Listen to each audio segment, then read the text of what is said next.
Hello, everyone, and namaskar. Today's discourse is titled The Real Value of the Human Entity, and it was given on June 3rd, 1979, Lyon, France.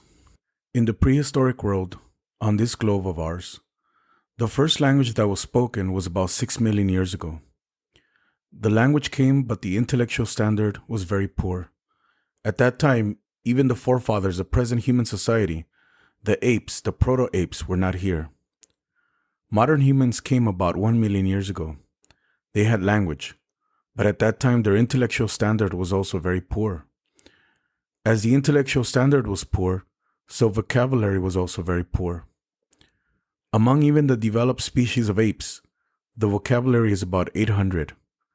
And in the most underdeveloped species of humans, the vocabulary is a little bit more than 900. Whereas in the modern French language, the vocabulary is more than 4 lakhs, that is 400,000. Now, when the first humans learned how to speak, their expressions were mostly confined within the jurisdiction of the physical body and of mental phenomena concerning the physical body, and nothing more than that. Anthropological and archaeological history also says this. There was nothing called cardinal human value. Man was no better than animals. But as a result of clash and cohesion, in the process of introversion, intellect developed. The eternal questions arose in people's minds. Who am I? Where did I come from? Where to go?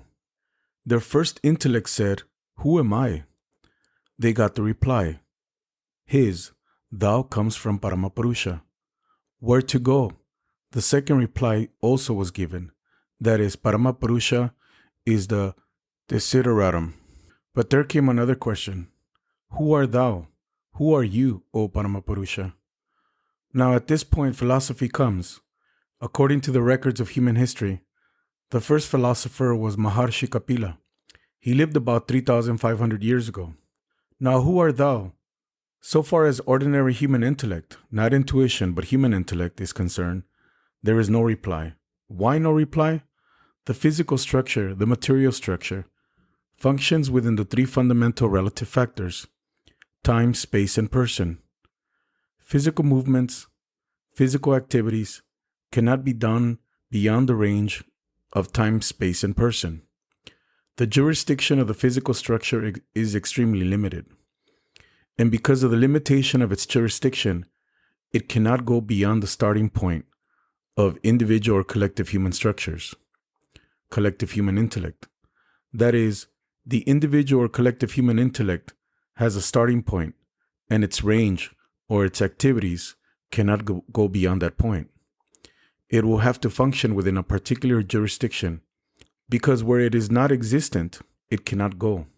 That is, as it moves towards the source, when it comes to the starting point, beyond that starting point, it cannot go. Beyond that starting point, the mind cannot function.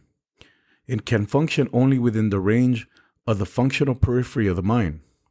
And this was the main difficulty with individual minds. And the existence and the qualifications and non-qualifications of the Supreme are all beyond the periphery of the mind. The human mind functions within the limitations of time, space, and person. And when the mind tries to come in contact with Him, what happens? The mind gets suspended. And when again the mind comes back from the Supreme touch, the mind comes within the jurisdiction of time, space, and person. It cannot express the feeling that it experienced when it went beyond the jurisdiction of time, space, and person. Because its functional jurisdiction cannot go beyond time, space, and person. And when due to mental concentration, it went beyond the scope, the mind was suspended. So it is possible for human beings to feel Paramapurusha with their intuition and not with their intellect. Paramapurusha is something that can be touched by your intuition and not by your intellect. In Vedic language, intuition is called bodhi, and intellect is called buddhi. The Supreme is beyond the range of your buddhi. It is within the range of your bodhi. Now, when bodhi developed after thousands of years, those human beings felt, understood, and realized that there are certain cardinal human principles, and there lie the cardinal values of human existence. After understanding that, men realized the real value of the human entity. And they also realize that the only goal of human existence is Paramapurusha. There cannot be any second goal. And the only human development is a man's movement towards Paramapurusha. And in no other stratum of life can there be any development. Development means progress in the realm of spirituality, and in no other realm. Human progress has nothing to do with religions. Human progress has everything to do with human beings' occult movement. That is movement towards the Supreme. And this movement towards the Supreme is the movement of synthesis. And all other movements, all other approaches are movements of analysis, converting one into many. But this movement towards the Supreme spirituality, is converting many into one, from heterogeneity to homogeneity. And all other movements are movements from homogeneity to heterogeneity. And this must not be encouraged if humanity is to progress. If humanity is to march forward, humanity must not have anything to do with the analytical approach to life. The approach should always be synthetic. The first developed human language was the Vedic language, but at that time there was no script. Those Vedic Aryans who used to speak in the Vedic language about 15,000 years ago could not write. They learned how to write about 5,600 years ago. Their macrocosmic ideas, supramundane ideas, their supreme aesthetic stances were all narrated vocally to their followers, but could not be recorded because there was no ABCD, no alpha, beta, gamma. Now, in this march of spirituality, there was no systematic approach. About 7,000 years ago, it was Lord Shiva who brought everything into a systemized form, systemized structure, and that is yoga, that is Tantra. The same thing was done again about 3,500 years ago by Lord Krishna.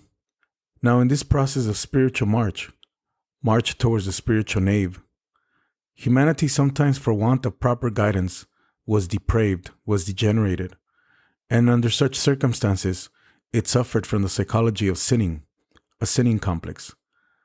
I told you that you must not say, "Oh Lord, I am a sinner," because it will develop the psychology of sinning. If you're not actually a sinner, you will be a sinner if you say this, if you think this. It is a defective psychic approach.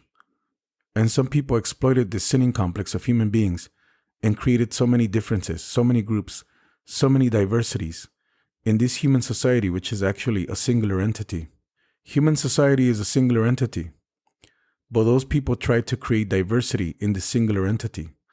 The educated and intellectuals of this 20th century should carefully save themselves and also save the innocent human mass from their exploitation, from their physical, psycho-spiritual exploitations. Now in the past also, people were depraved for want of proper guidance. There was a sinner's complex in the mind of the common mass, and at that time, in the hoary past, Lord Krishna openly declared, Apichet Sudaracharo Bhajate Mam Ananya Bak Sopi Papu Pinirmukto Muchate Bhava Bandhanat.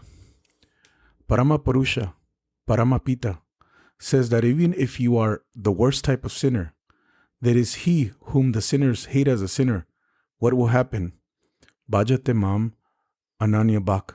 If you take the shelter of Paramapurusha, then what will happen? Paramapurusha will save you from all those serpentine nooses of sin. You know, serpentine noose, a noose which catches a snake like this. It is called a serpentine noose. And for those who take shelter, those who resort to Paramapurusha, what will happen? Paramapurusha will save them from the serpentine noose of sin. So a person must not be afraid of sin. He should be free from all worries and anxieties regarding sin. Paramapurusha will help him. Paramapurusha is always with him. So no person should suffer from an inferiority complex or sinner's complex. When the Supreme Father is with a person, why should he suffer from such a complex? And why should he approach the Father saying, "Oh Father, I am a sinner, I am a sinner, I am a sinner"? Father would do what is needed. He should completely surrender at the altar of the Supreme Entity, at the altar of the Supreme Father. This is what he is to do. Sopi papo binir mukto muchate bhau Bandhanat, and in so doing will attain the supreme stance. He will get the supreme bliss. So no person should suffer from any sort of complex, any sort of defeatism. Paramapurusha is with you. If knowingly or unknowingly you have committed any mistake or any sin, then your repentance and your singing kirtana wholeheartedly will free you from all sins. So your future is always bright, never dark, never dark. Thank you.